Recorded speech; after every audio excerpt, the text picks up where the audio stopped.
வயதினில் ஒன்றோடு ஒன்றாக நின்று கையோடு கை கோர்த்து நம்ம பள்ளிக்கு போன காலம் என் நண்பன். இந்த நாள் வரைக்கும் ஒன்றும் இங்கு மரபில்லை, நட்புக்கு அர்த்தம் சொல்ல அகராதி தேவையில்லை நண்பன்.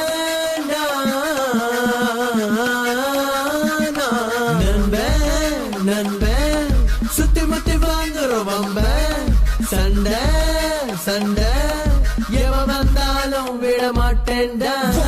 பூஜ்யம் தத்து நட்பு ரத்தம் வேறு ஆனாலும் டிஜன் புட்ட பிறப்பு மெட்ரஸ் பச்சம் வந்தாச்சே ரெப்ரசன்டி சிகச்சே டோனி ஜே உன் நண்பன் தாண்டா பட்டே கலப்பு அண்ணாச்சே வாடா மச்சான் நண்பா இந்த உலகத்தை தலைகளை புரட்டி போடலாம் நீ தான் மச்சான் நண்பா என் தனிவை இனிமே மாத்திரம் வந்துடும் வேணா மச்சம் வேணா இந்த பொண்ணுக்கு காதல் பிரிக்கிற ஆகிரப்பட்டது போதும் காதலில் பக்குவப்பட்டு போ நட்புல இன்பம் பெறலாம் இன்பம் பெறலாம் நண்பன் ஒருவன் பங்கு பெறலாம் மனமுறைதான் சண்டையிடலாம் செஞ்சு விட்டாலும் நண்பேண்டா கண்ணுல இருக்கிற கவலைய மறந்த கனவுல நனவுல கூடவே இருந்த எனக்கென இருக்கிற நண்பனீதான் உனக்கென உயிரையும் கொடுப்பேண்டா.